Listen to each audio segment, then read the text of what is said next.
The CBS Mornings studio was a beacon of polished energy, its sleek set bathed in soft lights as the audience clapped along to the upbeat theme music, signaling the start of a high-profile segment. Prince Harry, the Duke of Sussex, strode onto the stage with a cautious smile, his tailored blazer and earnest demeanor drawing cheers from the crowd. He was there to promote his memoir Spare's paperback release and discuss his Invictus Games, but the air crackled with anticipation, given his fraught history with the media and his friend-turned-interviewer, Gayle King. Gayle, seated at the anchor desk alongside Tony Dokoupil and Nate Burleson, greeted him with her signature warmth. "Harry, welcome back. You're out here championing veterans and sharing your story. How do you balance all that with the spotlight?" The crowd applauded, but Harry's smile flickered, sensing a probing undertone. "Gayle, I just try to focus on the work, but I'm guessing you're about to dig into something personal,"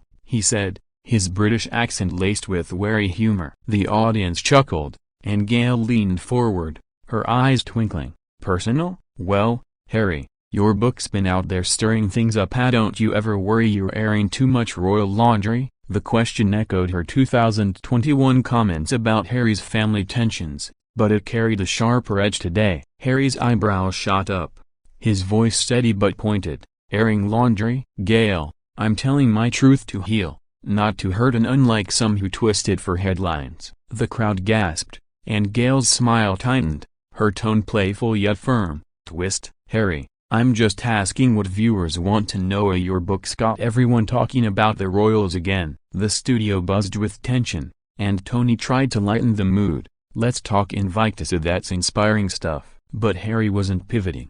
"No, Tony. Let's address why Gayle thinks it's fair to poke at my life like it's a soap opera." The audience murmured, split between those who admired Harry's candor and those who loved Gayle's boldness. Gayle, unfazed, raised an eyebrow. "Soap opera? Harry, you're the one who wrote the tell-all. You can't be surprised we're asking about it." Harry's jaw clenched, his voice rising. "Asking? You're implying I'm exploiting my family, Gayle, and that's not fair." The crowd cheered, some clapping for Harry's defiance, others murmuring at Gayle's jab. Nate jumped in. "Harry, your work with veterans is amazing. Let's focus there." But Gayle leaned forward, her voice sharp.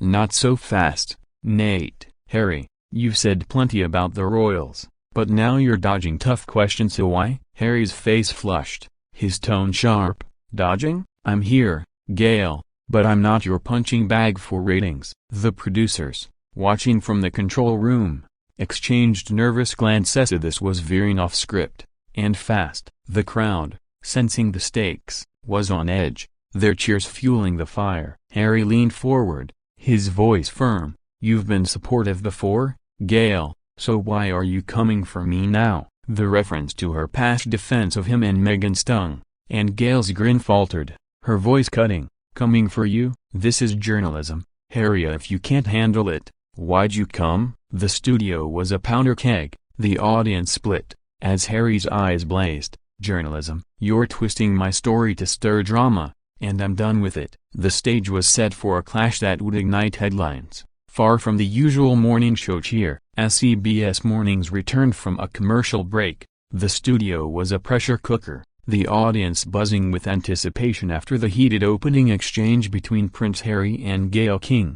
The set's modern elegance felt almost ironic against the simmering tension, as Tony Dokoupil tried to reset the mood. "Welcome back, folks. Prince Harry's here, and we're having a lively discussion." But Harry, seated with his arms crossed, wasn't in the mood for pleasantries, his eyes locked on Gayle. "Lively's one way to put it, Tony." "Gayle's got a lot to say about my book, so let's hear it," he said, his voice dripping with challenge. The crowd gasped, and Gayle leaned forward, her smile strained but playful. "Harry, I'm just curious. You've shared so much in Spare, from family fights to personal struggles. Don't you ever worry you're oversharing, maybe hurting the royals more than helping?" The question was pointed, recalling her 2021 remarks about Harry's unproductive talks with his family, and Harry's jaw tightened. "Oversharing? Gayle, I wrote my truth to set the record straight, and unlike the press, who've twisted it for years,"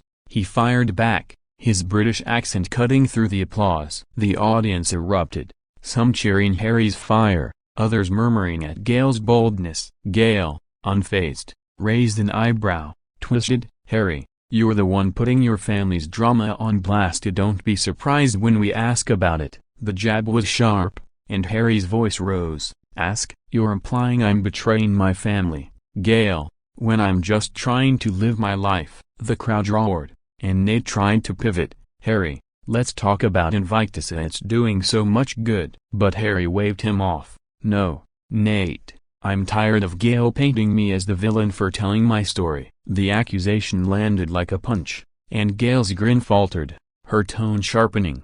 "Villain? Harry, I'm just doing my job. You wrote the book." Now on the fallout, the studio was chaos, the audience on its feet, as Tony and Nate exchanged nervous glances. Harry, his fists clenched, fired back. "Own it, I'm owning my truth, Gayle, but you're spinning it into a royal soap opera for clicks." Gayle leaned forward, her voice icy. "Soap opera? You gave us the script, Harry. Don't cry foul when we read it." The crowd gasped, and Harry stood, his voice booming. "Cry foul? You're not asking questions, Gayle. You're attacking me, and I won't sit here for it." The insult was a direct hit, and Gayle's eyes narrowed, her voice cutting. "Attacking? I'm keeping it real, Harry, and unlike your carefully crafted memoir." The audience was in a frenzy, some chanting Harry, while others clapped for Gayle's audacity. Harry's chest heaved, his voice trembling with fury. "Crafted? I poured my heart out,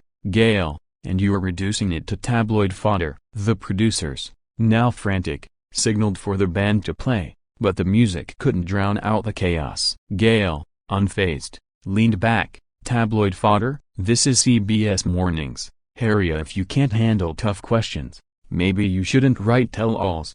Harry's eyes blazed, his voice a shout. "Tough questions? You're just throwing shade to look clever, Gayle. I trusted you, and this is what I get." The nod to their past rapport was a gut punch, and the crowd roared, sensing the climax. Tony jumped in. "Okay, let's take a breath. Harry, your work with veterans is incredible." But Harry took a step toward the edge of the set, his voice a low growl. "No, Tony, I'm done with Gayle's games. You want drama? You've got it, but I'm not your prop." The audience held its breath, as Gayle fired back. "Prop? If you can't take the heat, Harry, there's the door." The challenge was a spark in a powder keg, and the cameras stayed locked on Harry, capturing every moment of the escalating showdown. The CBS Mornings studio was a tinderbox, the air crackling with the heat of the escalating clash between Prince Harry and Gayle King, two figures locked in a verbal duel that had the audience on the edge of their seats. Harry,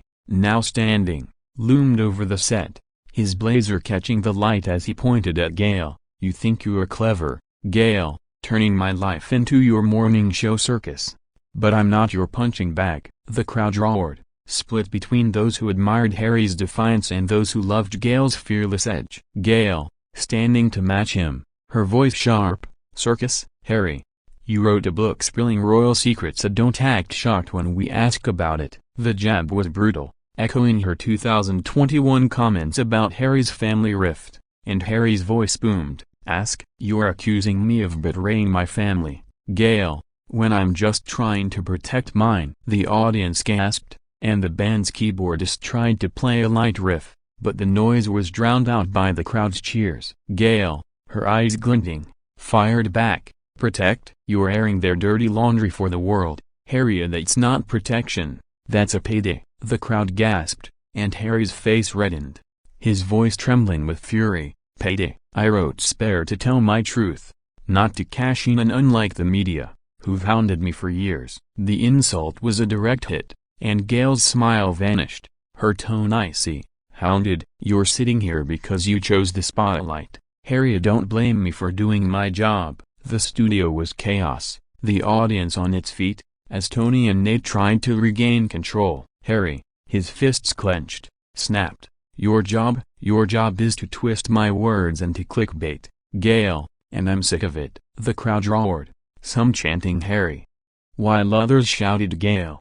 As the tension skyrocketed, the producers, now frantic, signaled for a commercial break, but the cameras stayed rolling, capturing every moment. Gayle, her hands on her hips. Shot back. Clickbait. You gave us the story, Harry, and now you're mad we're talking about it? Harry's voice rose to a shout. Talking? You're attacking, Gayle, painting me as some royal traitor for telling my side. The audience gasped, and Nate tried to intervene. Harry, let's focus on Invictus and its changing lives. But Harry's eyes blazed. No, Nate. I'm done letting Gayle spin my life into her narrative. Gayle's voice cut through. My narrative?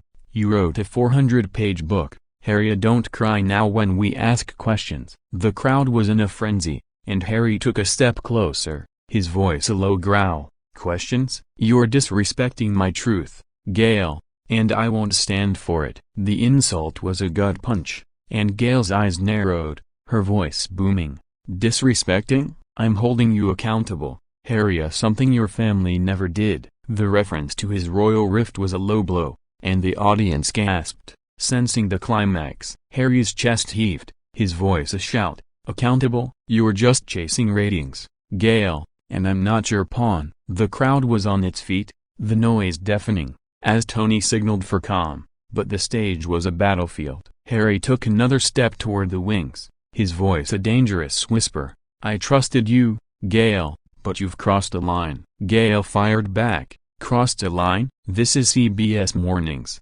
Harry. If you can't handle it, there's the exit. The challenge was a spark in a powder keg, and Harry's eyes flashed with fury. Exit? You want me gone? Fine, I'm done. He slammed his hand on the desk, the sound echoing through the studio, and turned toward the wings, his footsteps heavy. The audience roared, some cheering his exit, others booing Gayle's audacity. As security moved in, unsure whether to follow, the cameras stayed locked on Harry, capturing the moment that would dominate headlines. The producers, in full panic mode, signaled for the band to play, but the music couldn't drown out the chaos of the showdown. As Prince Harry's silhouette vanished into the wings of the CBS Mornings studio, the set was a maelstrom of chaos, the audience's cheers and boos blending into a deafening roar that echoed through the sleek space. Gayle King stood behind the anchor desk, her face a mix of shock and defiance, as the band played a frantic riff to cover the awkward silence. Well, folks, that's what happens when you get real on CBS Mornings, she quipped, trying to regain control, but her voice betrayed a hint of unease. The crowd laughed, but the tension lingered, some chanting Harry in solidarity, others applauding Gayle's boldness. Backstage, the producers were in a frenzy,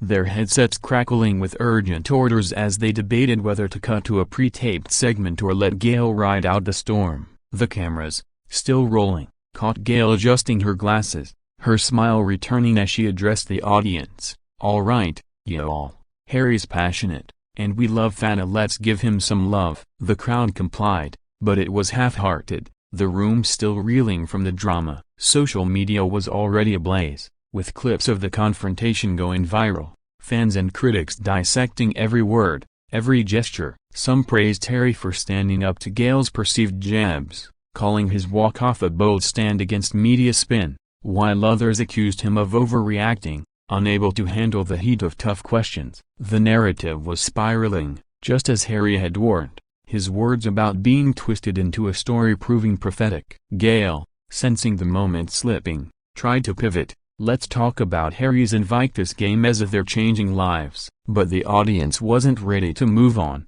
their energy still tied to the clash. Backstage, Harry was whisked away by his team, the paparazzi already swarming the studio exits, hungry for a soundbite. The producers, now in damage control mode, cued a pre-taped segment, but the crowd wasn't buying it. They wanted more of the raw, unfiltered chaos they'd just witnessed. Gayle, ever the professional, powered through, cracking jokes about her friendship with Harry and teasing the next segment, but her usual charm felt strained. The internet was merciless, with hashtags like #HarryVS.Gayle and #CBSMornings Meltdown trending within minutes, alongside memes of Harry's desk slam and Gayle's stunned expression. The confrontation had tapped into a larger cultural nerve via royal versus media, truth versus narrative, trust versus betrayal. For Harry, it was a stand against being reduced to a headline, a moment of defiance that would fuel his narrative of resilience. For Gayle,